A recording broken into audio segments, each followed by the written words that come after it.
नमस्कार। मैं डॉक्टर अंजू सिहारे, शासकीय छत्रसाल महाविद्यालय पिछोर, जिला शिवपुरी। आप सबके बीच कुछ जानकारी है।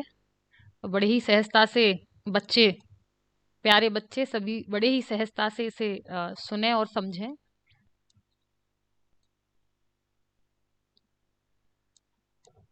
जैसा कि आज का विषय है भक्ति आंदोलन, सामाजिक एवं सांस्कृतिक पृष्ठभूमि, काव्य धाराएं एवं प्रवृत्तियां, प्रमुख निर्गुण एवं सगुण कवि। ये सामग्री बीए, एमए और जो विभिन्न प्रतियोगी परीक्षाएं होती हैं हिंदी से संबंधित, तो यह सामग्री इन सभी में आपके लिए उपयोगी रहेगी। तो आगे बढ़ें। प्रतिभागियों से हमारा निवेदन है कि अपना माइक कृपया म्यूट करके रखें सभी। देखिए, रुचि पूर्वक जी मैम। सुनने के लिए ये आवश्यक है कि आप सभी आपका माइक म्यूट रखें, तो आपको भी आनंद आएगा। जैसा कि विषय है भक्ति आंदोलन जिस पर हम बात करने जा रहे हैं, तो मतलब सुनना बहुत ज़रूरी है। इसलिए आप ध्यान पूर्वक सुने तो बहुत अच्छे से इस विषय को समझ पाएंगे और आपको अच्छा भी लगेगा। तो आगे बढ़ते हैं।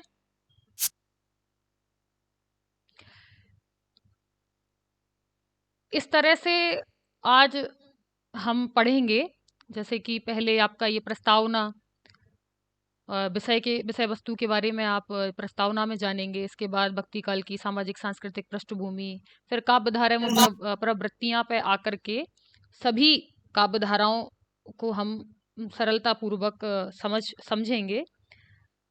अंत में सारांश की ओर बढ़ के और कुछ पुस्तकों के बारे में आपको बताएंगे कि यहाँ से आप इसका पठन पाठन कर सकते हैं। तो आगे बढ़ते हैं। इस सामग्री के माध्यम से आप जो कुछ सीखेंगे उस पर थोड़ा सा प्रकाश डालते हैं कि जैसे आप सभी विद्यार्थी भक्ति आंदोलन और भक्ति काल का जो सहसंबंध है उसे आप इस सामग्री के माध्यम से जानेंगे। भक्ति काल की सामाजिक एवं सांस्कृतिक पृष्ठभूमि को बेहतर उससे परिचित होंगे। सगुण एवं निर्गुण काव्य धाराओं का हिंदी साहित्य में जो योगदान है उसे समझ पाएंगे। भक्ति काव्य के प्रमुख कवियों के जो सिद्धांत हैं उनको भी आप समझेंगे। विद्यार्थियों के लिए यह सामग्री साहित्य की धार्मिक सांस्कृतिक विरासत का राष्ट्र निर्माण में जो योगदान रहा है उस हेतु उस चीज को समझने के लिए बड़ी ही उपयोगी साबित होगी।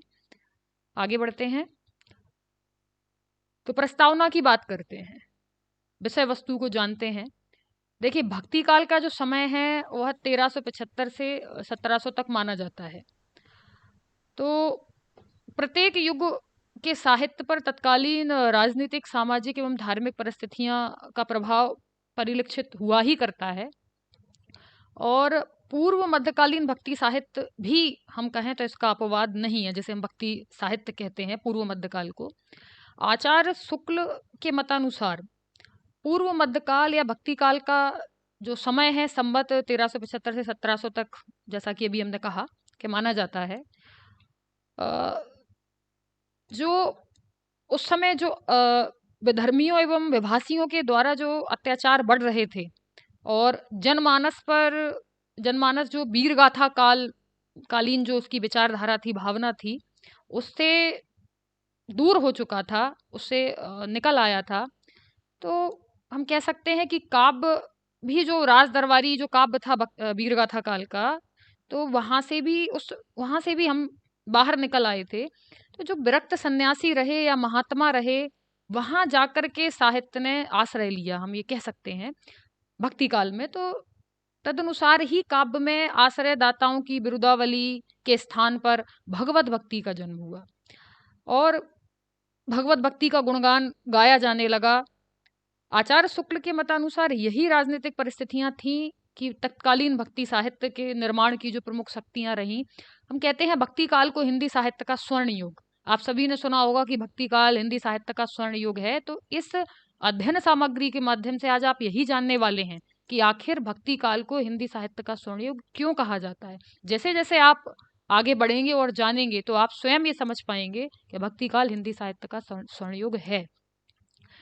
अब बात करते हैं, भक्ति का जन्म दक्षिण में हुआ, तदंतर उत्तर भारत में विकसित हुई, और श्रद्धा और प्रेम के योग का नाम भक्ति है, ऐसा कहा जाता है। तो क्यों कहा जाता है, यही हम आगे के अध्ययन सामग्री में पढ़ेंगे और समझेंगे। तो बात करते हैं भक्ति काल की सामाजिक एवं सांस्कृतिक पृष्ठभूमि की। भारतीय समाज इस समय प्रमुख दो रूपों में बटा हुआ था। तुम थोड़ा सा विस्तार से इसको समझते हैं। भारतीय संस्कृति में भक्ति की जो अजुरस धारा थी वह 11वीं सदी से प्रभावित हो रही थी, और संवत 1073 में रामानुजाचार्य जी ने दक्षिण भारत में सगुण भक्ति का उद्घोष प्रारंभ किया और जनता को अपनी ओर आकर्षित किया। 11वीं सदी में प्रसिद्ध गीत गोविंद के रचयिता जयदेव ने भी राधा कृष्ण की रागानुगा भक्ति को आलापना प्रारंभ किया। 13वीं सदी में उत्तरार्ध में गुजरात में स्वामी मध्वाचार्य जी द्वैतवादी संप्रदाय के प्रचलन द्वारा इन्होंने भी काफी लोकप्रियता अर्जित की। 14वीं सदी में मैथिल कोकिल विद्यापति कृष्ण प्रेम और भक्तों को उन्होंने भी अपने गीतों के माध्यम से आकर्षित किया। इधर महाराष्ट्र में नामदेव ने भी हिंदू और मुसलमानों दोनों के लिए सामान्य भक्ति का परिचय दिया। महाराष्ट्र के नामदेव जिस प्रकार से आगे बढ़ रहे थे, तो एक समन्वयवादी दृष्टिकोण भी आ रहा था। सामाजिक दृष्टि से इस युग में जो शासक वर्ग था वो मुसलमान था और शासित जनता लगभग हिंदू जनता थी। दोनों के बीच में एक पारस्परिक घृणा का भाव था। जैसा यहाँ कहा गया है कि भारतीय समाज प्रमुख रूप से दो वर्गों में विभाजित था। अब बात करें कि जनता में जो असुरक्षा की भावना थी, उसके फलस्वरूप हो ये रहा था कि सामाजिक जो बंधन थे वह जटिल हो गए थे। सामाजिक संकीर्णता जिसे हम कह सकते हैं, उसके कारण से मतलब लोग सामाजिक रूप से अपने आप को बहुत मतलब उन्होंने अपने बंधन कड़े कर लिए थे, कठिन बना लिए थे, सामाजिक मर्यादाएं बहुत जटिल कर ली थी। तो उसके कारण जो मूल धार्मिकता थी वह गौण हो गई थी। फलतः तत्कालीन जो कवि वर्ग था उसने जो लोक कल्याण की भाव से मतलब भरा हुआ था, उसने ये इस बात को, इस समस्या को पहचाना और शुद्ध आध्यात्मिक के बल पर जो सामाजिक संकीर्णताएं थी, जो सामाजिक जटिलता थी, उसको दूर करने का उन्होंने अपने साहित्य के माध्यम से प्रयास किया। तो जो पुराण और शास्त्रों की जो जटिलता थी, जो बंधन थे, उन्होंने उन बंधनों को अपने काव्य के माध्यम से स्पष्ट करते हुए और एक ऐसे धर्म की एक ऐसे इस तरीके से उन्होंने उसको प्रस्तुत किया कि ऐसे धर्म की उन्होंने स्थापना की। हम कह सकते हैं कि भेदभाव, ऊंच नीच, उसका कहीं कोई स्थान नहीं था, और सामाजिक जटिलता को कम करके सामान्य धर्म के माध्यम से एकता की एक की बात की, हिंदू मुस्लिम संस्कृति एवं धर्म में एकता आ जाए, समन्वय बढ़े, ऐसा उन्होंने प्रयास किया। कबीर एवं जायसी इसके स्पष्ट उदाहरण है। भक्ति आंदोलन का एकमात्र उद्देश्य हिंदू मुस्लिम संस्कृति और धर्म में एक स्थापित करना था।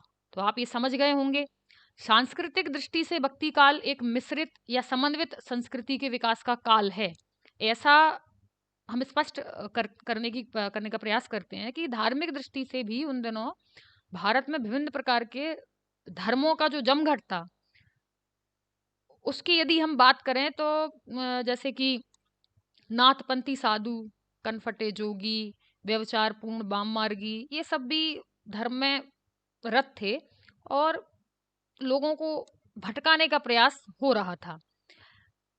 ये लोग वेदाध्ययन आदि को व्यर्थ समझते थे।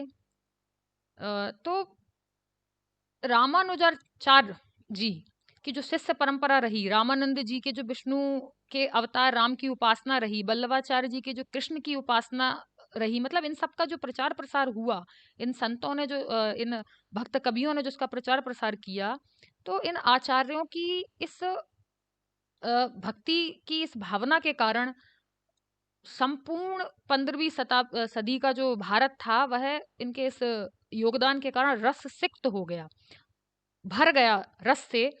और इसी के फलस्वरूप सूर और तुलसी ने भी कृष्ण भक्ति और राम भक्ति की क्षुण धारा प्रवाहित की, जो आज तक भी चली आ रही है। तो हम ये कह सकते हैं कि दो भागों में विभक्त होकर के जो जनमानस प्रभावित हो रहा था, उस उससे भक्ति कवियों ने जनमानस को बाहर निकाला। ईश्वर की उपासना, पाठ पढ़ा करके, सूफी मार्ग आदि, मतलब इन सभी ने एक, कह सकते हैं कि भक्ति काल के कवियों ने भक्ति साहित्य को संगीत से जोड़ा, या मतलब भक्ति काल का साहित्य श्रेष्ठ, अनुपम एवं अद्वितीय है। मतलब उन्होंने जिस प्रकार से जो समस्याएं इस युग में रही, इस समय में रही, उन्होंने साहित्य के माध्यम से उन सभी समस्याओं को दूर करके समाज को एक दिशा दी और जनमानस को इस तरह से बल दिया, संबल दिया कि आज तक भी हम उस धारा में डूबे हुए हैं। आगे बढ़ते हैं। अब जैसे बात करते हैं भक्तिकालीन काव्य धाराएं, तो काव्य धाराएं, भक्ति काल की जो काव्य धारा है, भक्ति काल को दो भागों में मुख्य रूप से हम पढ़ते हैं, निर्गुण काव्य धारा और सगुण काव्य धारा। और निर्गुण काव्य धारा को की दो शाखाएं होती हैं, संत काव्य और सूफी काव्य। इसी प्रकार सगुण काव्य धारा की भी दो भाग हैं, राम काव्य और कृष्ण काव्य। इन सभी पर हम दृष्टिपात करेंगे, इन सभी को आगे पढ़ेंगे। तो आगे बढ़ते हैं। सबसे पहले निर्गुण काव्य धारा की हम बात करते हैं। चलिए उससे पहले एक बात और कर लेते हैं जो छूट रही थी, कि भक्ति काव्य की जो मूल प्रवृत्तियां, संक्षेप में थोड़ा सा उनको भी समझ लेते हैं। भक्ति काव्य की जो मूल प्रवृत्तियां हैं, जैसे गुरु की महत्ता, तो संपूर्ण भक्ति काव्य में गुरु की महिमा का गान हुआ है। भक्ति भावना की प्रधानता, अब भक्ति काव्य है तो भक्ति भावना की प्रधानता तो है ही। समन्वय की भावना, जैसा कि अभी प्रस्तावना विषय वस्तु के माध्यम से बताया कि उन्होंने समन्वय स्थापित करने के लिए ही संपूर्ण काव्य लिखा है, कि हिंदू मुस्लिम समन्वय हो, विभिन्न वर्ग हैं, संप्रदायवाद, जातिवाद, इन सबसे ऊपर उठ करके समाज एकता के साथ रहे, सामाजिक ऐक्य बना रहे। लोक भाषा का प्रयोग, उन्होंने लोक भाषा का प्रयोग किया, जटिलता भाषा की कम की, ताकि लोक भाषा के प्रयोग से जो लोग हैं वो उनमें धर्म का प्रचार प्रसार सरलता से हो सके, वो उसे बेहतर समझ सकें, इसलिए उन्होंने लोक भाषा का प्रयोग किया। काव्य शैली, उनकी अपनी काव्य शैली थी, जिस पर हम आगे थोड़ा विस्तार से जानेंगे। अब आते हैं मूल जो बात हमें करनी थी, निर्गुण भक्ति काव्य धारा। निर्गुण भक्ति काव्य धारा को दो भागों में डिवाइड किया गया है, जैसा कि हमने पहले बताया था। तो सबसे पहले जो हम पढ़ेंगे वो है ज्ञान मार्गी शाखा, जिसे हम संत काव्य कहते हैं। तो आखिर में निर्गुण काव्य धारा है क्या? निर्गुण भक्ति में ब्रह्म का जो साक्षात्कार है, ईश्वर का जो रूप है, वह अनुभूति परक है। मतलब आत्मा और परमात्मा अलग नहीं है। वो ऐसा मानते हैं कि आत्मा और परमात्मा एक है, आत्मा परमात्मा का ही अंश है, और ईश्वर के निर्गुण निराकार रूप को वो विश्वास करते हैं। अवतारवाद, बहुदेववाद, इसमें वो नहीं मानते। उनका ऐसा मतलब मानना रहता है कि ईश्वर अनुभूति परक है, एहसास करने की, अनुभव करने की चीज है।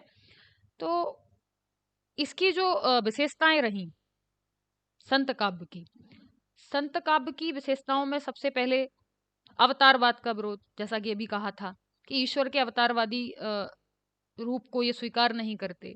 गुरु का महत्व, गुरु महिमा, गुरु को अत्यधिक महत्व है। यहाँ गुरु, संत कवियों ने सभी ने ब्रह्म प्राप्ति के लिए सदगुरु को सर्वोच्च स्थान पर रखा है। इनका जो बाह्य आडंबर एवं जातिवाद का ये विरोध करते हैं। तो सभी संत कवि रूढ़ियों एवं आडंबरों आदि के घोर विरोधी रहे। जातिवाद से मुक्ति, सभी भक्त कवि जातिगत भेदभाव को अनुचित मानते हैं, उनकी निंदा करते हैं।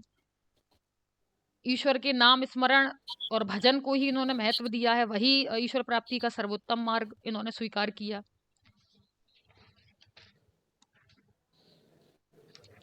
नारी के प्रति जो इनका दृष्टिकोण है, सभी संत वैवाहिक जीवन व्यतीत कर रहे थे लगभग, लेकिन फिर भी नारी को इन्होंने माया रूप स्वीकार किया है। इनकी रहस्यवाद की बात करें तो इन सभी ने रहस्यवाद का वर्णन किया, आगे हम और समझेंगे इनकी रचनाओं के माध्यम से।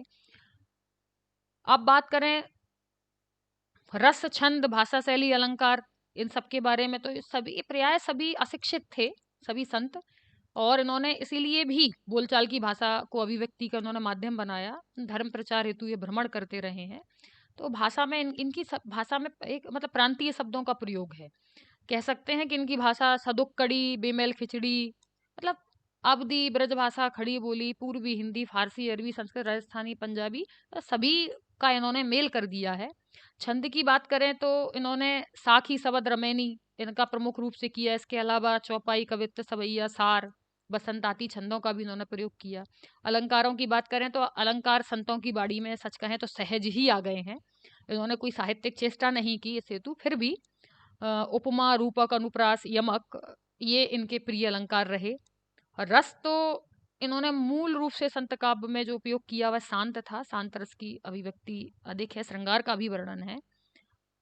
अब बात करते हैं, आगे बढ़ते हैं प्रमुख संत कवियों की। तो जो प्रमुख निर्गुण संत कवि हैं उनकी जो परंपरा शुरू होती है वो होती है संत नामदेव से। इसके बाद कबीरदास, तो ये पूरी संत परंपरा में कबीरदास, रैदास, धर्मदास, गुरु नानक देव, दादू दयाल, सुंदरदास, मलूकदास, रज्जबदास, पारी साहब, पलटू साहब, प्राणनाथ, जगजीवन दास आदि, इन सबके जो अगुआ रहे हैं, जो प्रमुख रहे हैं, वो हैं कबीरदास जी। तो संत नामदेव की बात करें तो इनका जन्म हुआ था 1135 में और मृत्यु हुई है इनकी 1215 में।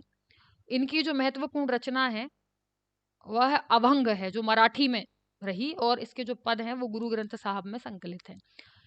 संक्षेप में बात करते हैं तो जो संत काव्य के जो प्रमुख कवि रहे, प्रमुख कबीरदास, जिनकी वजह से संत काव्य को बहुत अधिक प्रसिद्धि मिली, उनकी यदि हम बात करते हैं तो वह एक ऐसे महान विचारक एवं प्रतिभाशाली महाकवि हैं।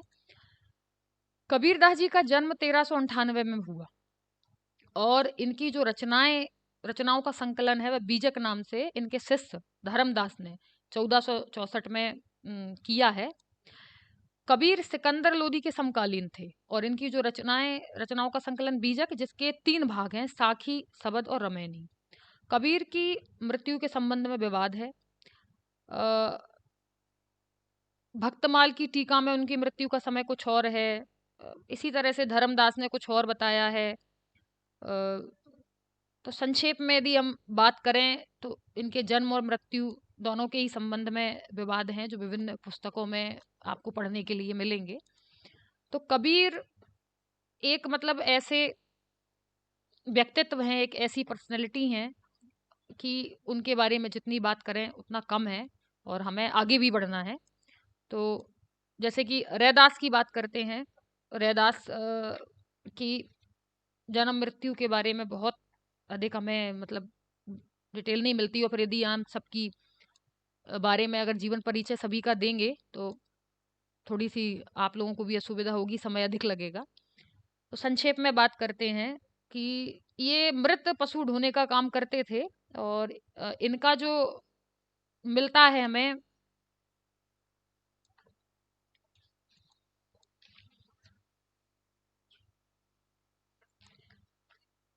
ये रामानंद जी के 12 शिष्यों में से एक थे और एक चीज के लिए ये और जाने जाते हैं, इनकी जो शिष्या थी वो थी मीरा, कवित्री मीरा। आप सभी ने इनका नाम सुना होगा, कृष्ण भक्त कवि, आगे इनके बारे में भी पढ़ेंगे।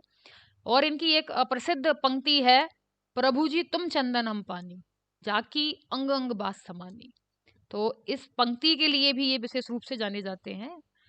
इसके बाद आते हैं धर्मदास, ये कबीर के अनुयायियों में से एक थे और बाद में कबीर जी की मृत्यु के बाद 20 वर्ष तक ये उनकी गद्दी पर बैठे रहे। धर्मदासी शाखा की उन्होंने स्थापना की और कबीर वाणी संग्रह बीजक का श्रेय भी इन्हीं को जाता है। गुरु नानक देव, इनके नाम से भी आप सब परिचित हैं।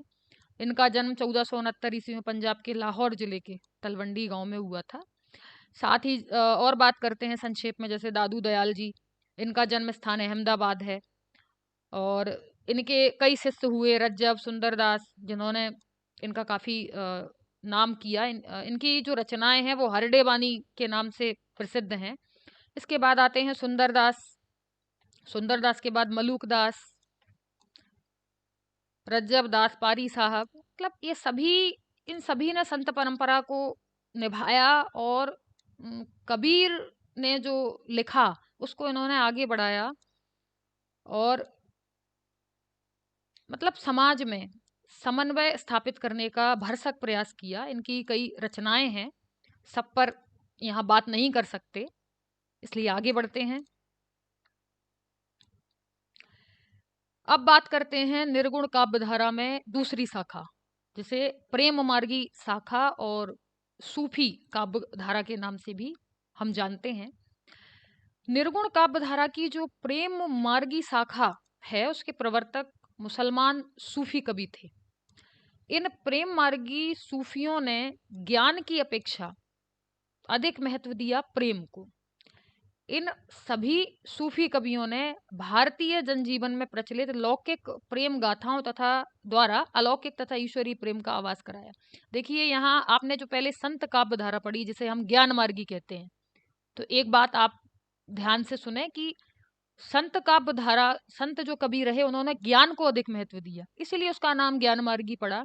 और निर्गुण काव्य धारा की जो दूसरी शाखा है, सूफी काव्य धारा, इन सूफी कवियों ने प्रेम को अधिक महत्व दिया, इसलिए इसे प्रेम मार्गी शाखा कहा गया। इन्होंने ईश्वर प्राप्ति का माध्यम प्रेम बताया कि प्रेम के माध्यम से हम ईश्वर को प्राप्त कर सकते हैं।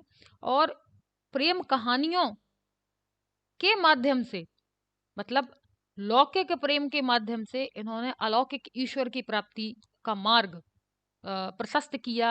अपनी साहित्य के माध्यम से इन्होंने बताया कि कैसे प्रेम से ईश्वर को प्राप्त किया जा सकता है। अब प्रेम मार्गी सूफी काव्य की ये प्रवृत्तियां हैं, विशेषताएं हैं जो आपके सामने हैं। देखिए, जैसे सबसे पहले है कि हिंदू प्रेम कथाओं का प्रयोग। तो इन सभी सूफी कवियों ने हिंदू प्रेम कथाओं को विषय वस्तु बनाया। इसके माध्यम से इन्होंने, मतलब इनकी हिंदू प्रेम कथाएं ही इनके काव्य का आधार बनी। दूसरी बात है मसनवी शैली का प्रयोग। मसनवी शैली का प्रयोग इन्होंने किया, इसका कारण है कि इनके ग्रंथों की कथा के आरंभ के पूर्व, जैसे शुरुआत होती है तो उससे पूर्व स्तुति, मोहम्मद साहब की वंदना, साहे वक्त तथा तत्कालीन राजा की प्रशंसा एवं आत्म परिचय, तो मसनवी शैली इसी को कहते हैं। मसनवी शैली का उन्होंने प्रयोग किया कि ग्रंथों की कथा के आरंभ में इन्होंने ईश्वर स्तुति, जो हमारे हमारे ग्रंथों में होती है, उसको उन्होंने मसनवी शैली के रूप में इस तरह से उसका प्रयोग किया। तीसरी जो विशेषता है वह है भारतीय काव्य रूढ़ियों का प्रयोग। इन सभी प्रेम मार्गी कवियों ने भारतीय काव्य रूढ़ियों यथा स्वप्न, चित्र दर्शन अथवा सुख सारिका द्वारा, मतलब जिस तरह से भारतीय काव्य, भारतीय उस समय लिखा जाता था साहित्य, उनमें जो विशेषताएं रही, उन्हीं को इन्होंने लिया और उसका अपनी कथाओं में प्रयोग किया। और जैसे यहाँ बताया भी, उदाहरण के तौर पे चित्र दर्शन द्वारा नायिका के रूप सौंदर्य का वर्णन, मंदिर या चित्रशाला, फलाना फलाना। चौथा है लौकिक के द्वारा अलौकिक व्यंजना। इन सभी प्रेम कहानियों के द्वारा सूफी कवियों ने लौकिक वर्णन के माध्यम से अलौकिक की अभिव्यक्ति की है। लौकिक प्रेम के माध्यम से अलौकिक ईश्वरीय रूप की परिकल्पना की है, वहां तक पहुंचने का मार्ग प्रशस्त किया है। पांचवी जो विशेषता है वह है हिंदू संस्कृति का चित्रण। सबसे अच्छा हम कह सकते हैं कि इन्होंने अपने सभी ग्रंथों में हिंदुओं के धार्मिक सिद्धांत, आचार विचार, खान पान, रहन सहन, प्रचलित रीति रिवाज, ये सभी इन्होंने वर्णित किया। छठवीं जो विशेषता है वह सूफी प्रेम पद्धति के साथ ही भारतीय प्रेम पद्धति का भी निरूपण है। इन सभी सूफी कवियों ने भारतीय एवं सूफी दोनों ही प्रेम पद्धतियों का चित्रण किया है अपने साहित्य में, सांप्रदायिकता से परे। ये बहुत खूबसूरत बात है इसकी कि ये सांप्रदायिकता से पूर्ण दूर थे। उन्होंने कबीर आदि ज्ञान मार्गी कवियों के समान ही संप्रदाय विशेष का खंडन मंडन किया। सूक्ष्म भावों की मार्मिक अभिव्यंजना, इन प्रेम मार्गी कवियों ने मानव हृदय के सूक्ष्म भावों की अभिव्यंजना की। उस दृष्टि से देखें तो रति, शोक, उत्साह आदि का वर्णन इनके काव्य में देखने मिलता है। रहस्यवाद की सरस एवं सरल सरल अभिव्यक्ति की।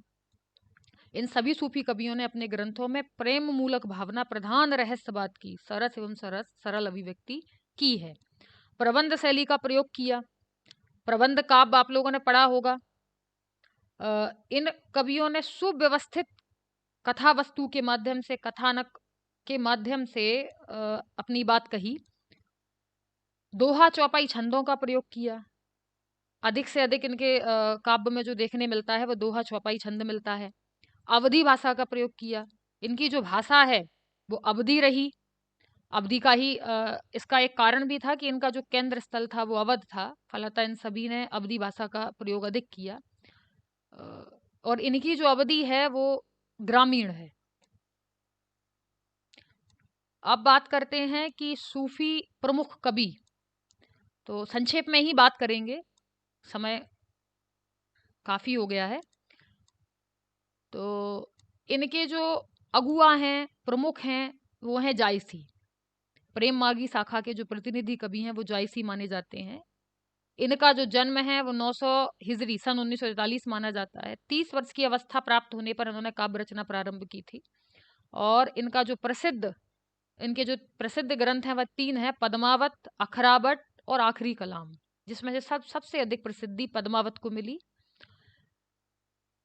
अन्य कवियों में कुतुबन, मृगावती लिख करके अमर हो गए।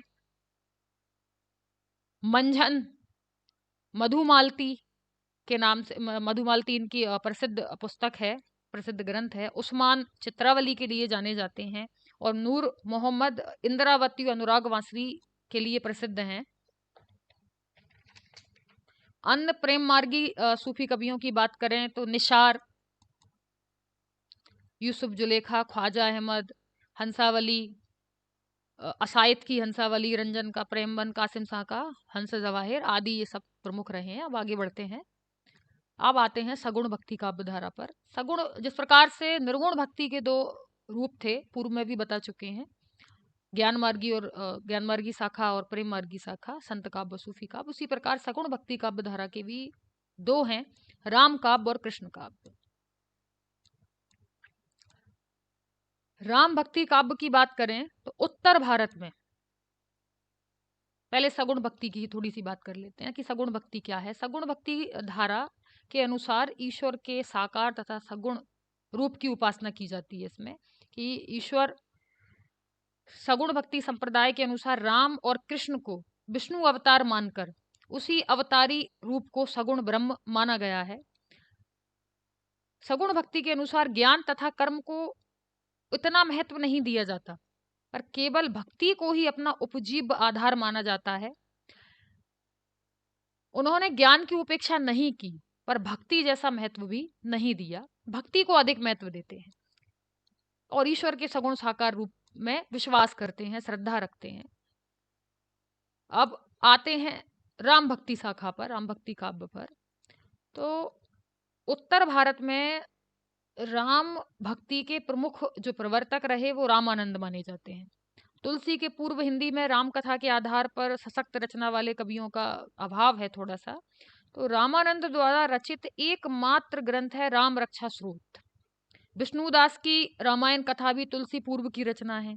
कवि ईश्वरदास की राम भक्ति संबंधी 2 रचनाएं भरत मिलाप, अंगद पेज है, इसका भी उल्लेख मिलता है। कुछ जैन कवियों ने भी राम कथा के आधार पर हिंदी रचनाएं लिखी हैं। राम ध्यान मंजरी, राम अष्टयाम, राम भजन मंजरी, उपासना बावरी आदि अग्रदास जी की रचनाएं हैं। राम काव्य परंपरा में सबसे अधिक ओजस्वी तथा प्रभावशाली व्यक्तित्व यदि कोई है तो वह है तुलसीदास। राम काव्य को जितनी अधिक लोकप्रियता या जितना अधिक प्रचार प्रसार मिला है, उसका संपूर्ण श्रेय तुलसी के कवि व्यक्तित्व को जाता है। राम भक्ति काव्य की अधिकांश जो विशेषताएं हैं, प्रवृत्तियां हैं, वह सब तुलसी काव्य पर ही आधारित है। तो राम भक्ति शाखा की विशेषताएं हम जान लेते हैं। जैसे सबसे पहले है राम का स्वरूप। राम हम सबके ईश्वर रूप हैं, हम सब उन्हें जानते हैं, समझते हैं, तो क्या कहें। फिर भी आचार्य रामानुज की शिष्य परंपरा में श्री रामानंद जी के अनुयायी सभी भक्त, सभी जितने भी भक्त कभी रहे, उन्होंने विष्णु के अवतार दशरथ पुत्र राम की उपासना की। इनका अवतारवाद में विश्वास है। उनके राम पर ब्रह्म स्वरूप हैं। राम ऐसे हैं कि उनमें सील है, शक्ति है, सौंदर्य है, मतलब इन सभी का समन्वय है।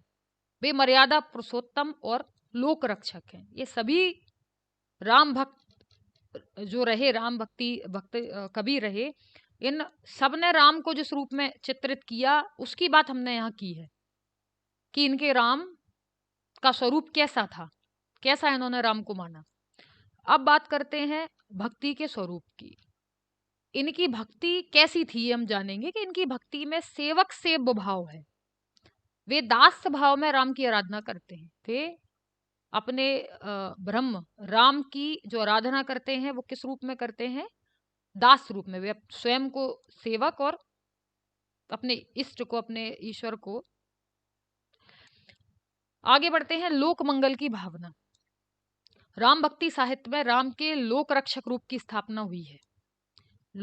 इनके जो राम हैं, मर्यादा पुरुषोत्तम राम, आदर्शों के संस्थापक हैं और जो भी करते हैं वह लोकनायक के रूप में करते हैं, लोक मंगल की भावना से प्रेरित होकर करते हैं। समन्वय की भावना। तुलसी का संपूर्ण रामचरितमानस ही समन्वय की विराट चेष्टा है। हजारी प्रसाद द्विवेदी तो यहाँ तक कहते हैं कि उनका सारा काव्य समन्वय की विराट चेष्टा है। लोक और शास्त्र का समन्वय, गृहस्थ और वैराग्य का समन्वय, भक्ति और ज्ञान का समन्वय, भाषा और संस्कृत का समन्वय, निर्गुण और सगुण का समन्वय, पांडित्य और अपांडित्य का समन्वय। रामचरितमानस में आरंभ से अंत तक केवल समन्वय की ही बात है।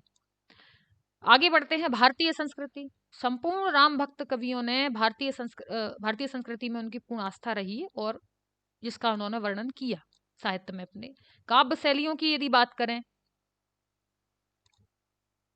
तो इनकी सभी शैलियां लगभग दृष्टिगोचर होती हैं काव्य शैलियों में। रस की बात करें तो नवरसों का प्रयोग है।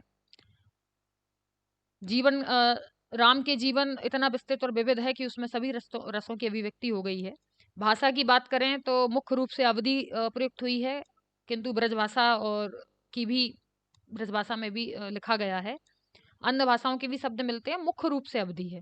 छंद की बात करें तो दोहा, चौपाई छंद, इसके अतिरिक्त कुंडलियां, छप्पय, कवित्त, सोरठा आदि छंदों का प्रयोग हुआ है।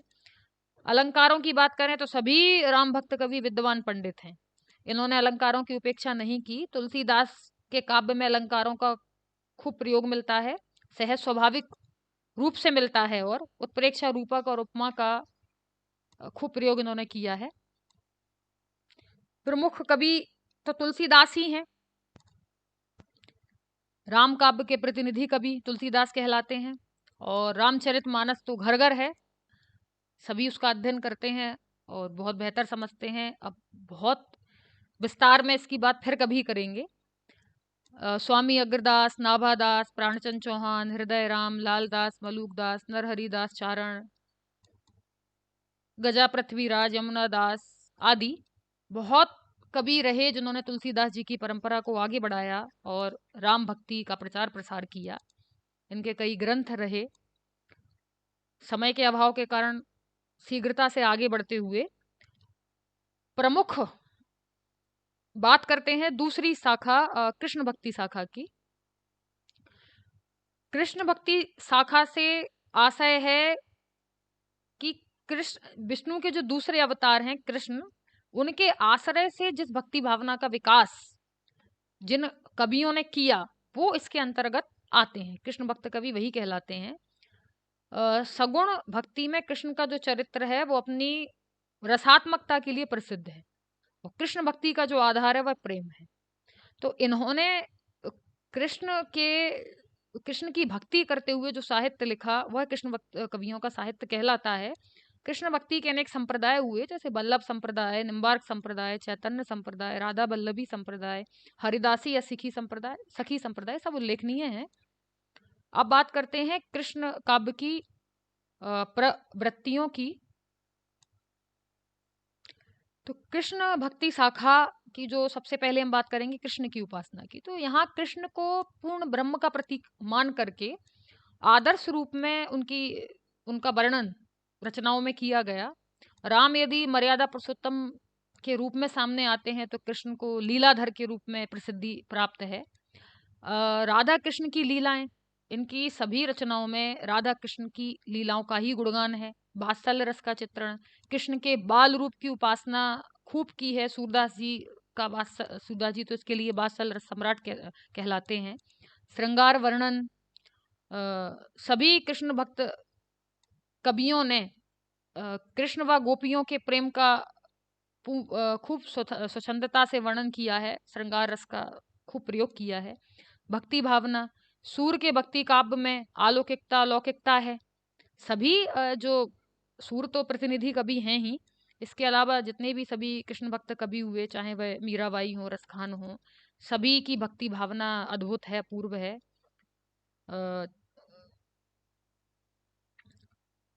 प्रेम से परिपूर्ण है, हम ये कह सकते हैं कि प्रेम से परिपूर्ण है। आगे बढ़ते हैं। कुंभन दास, सूरदास तो इस काव्यधारा के प्रमुख कवि रहे।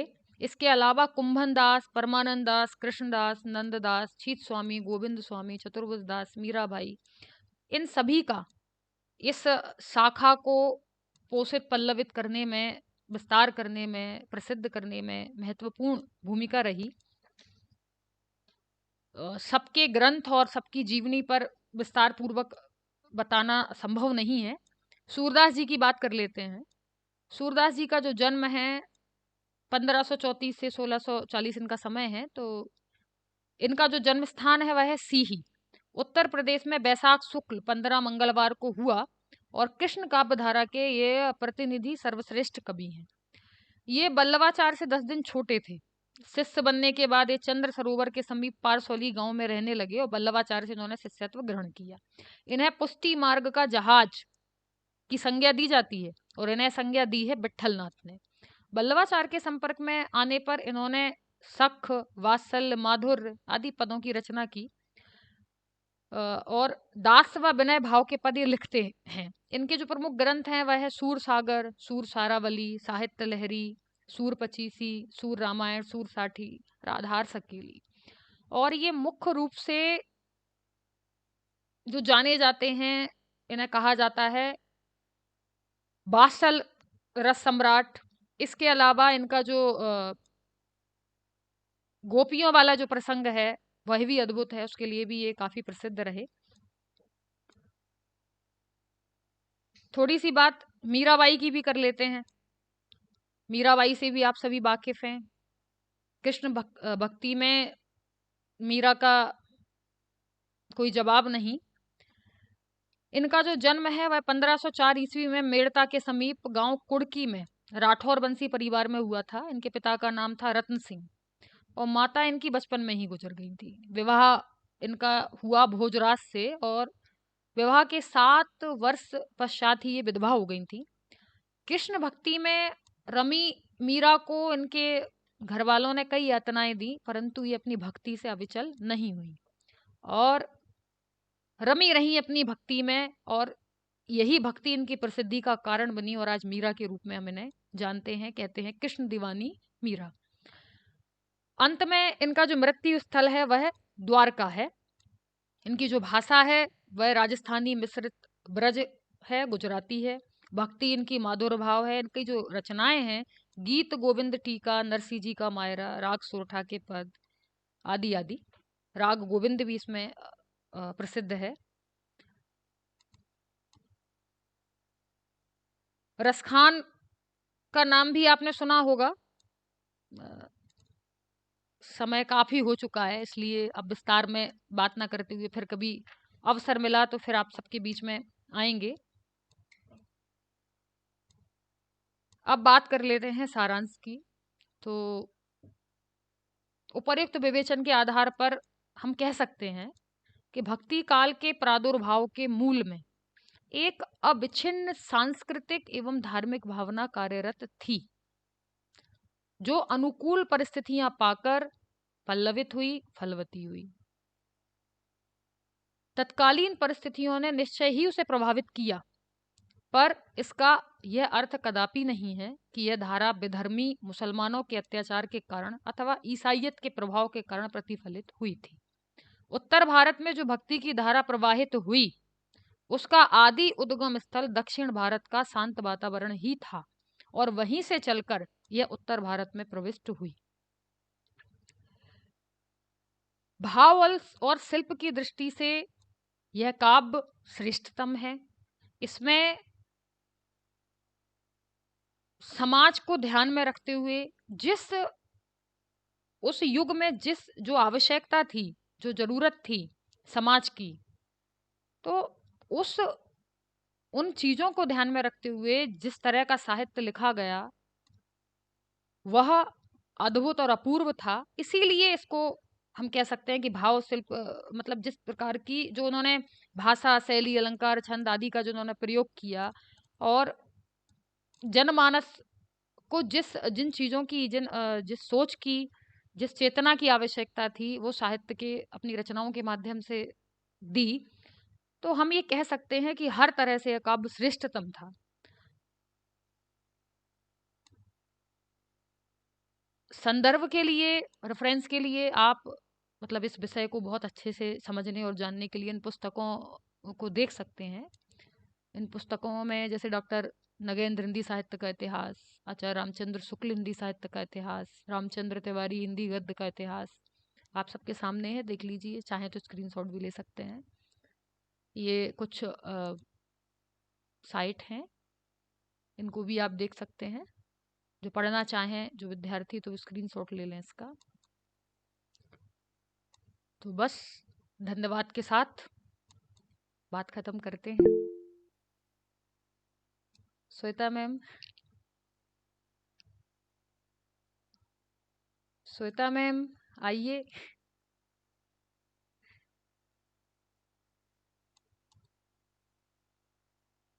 किसी का कोई प्रश्न हो,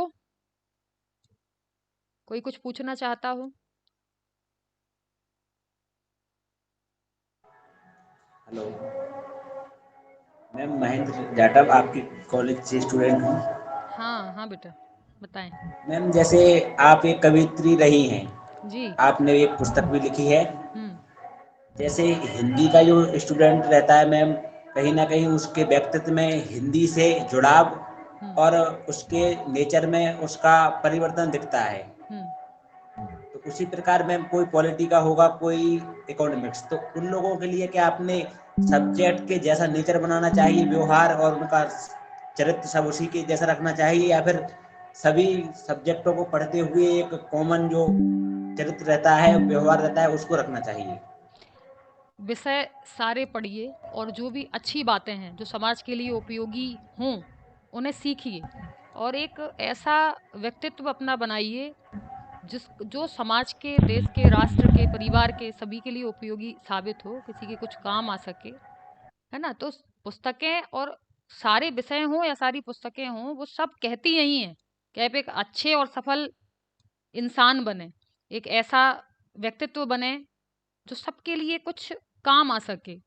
तो बिल्कुल सब पढ़िए, सब सीखिए और अच्छा सीखिए, अच्छे इंसान बनिए, बस यही कहेंगे। Thank you.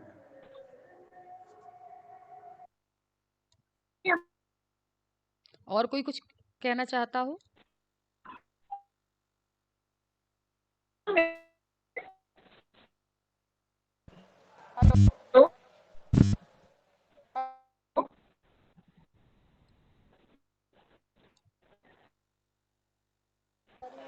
हेलो मैम, जी आवाज़ आ रही है? जी जी, आ रही है। जी, नमस्कार मैडम, मैं मालती सोलंकी, डॉक्टर। नमस्कार। आपका बहुत बहुत धन्यवाद कि आपने इतना सुंदर व्याख्यान दिया। निश्चित ही हमारे विद्यार्थी इससे लाभान्वित होंगे, आपने जिस तरह से भक्ति काल की पृष्ठभूमि रखी और उसका वर्गीकरण करके बताया कि कितने भागों में निर्गुण सगुण करके बताया है, वो बहुत ही सुंदर। और बहुत बहुत धन्यवाद मैडम आपका। धन्यवाद मैम। थैंक यू, धन्यवाद। Thank you so much ma'am. जी मैम जी। उपस्थित हुए मैम, हम पूरे महाविद्यालय की ओर से आपका धन्यवाद करते हैं। Thank you so much ma'am. Welcome ma'am. Thank you. अब विद्यार्थी भी एक एक करके लेफ्ट हो जाएं। धन्यवाद मैम।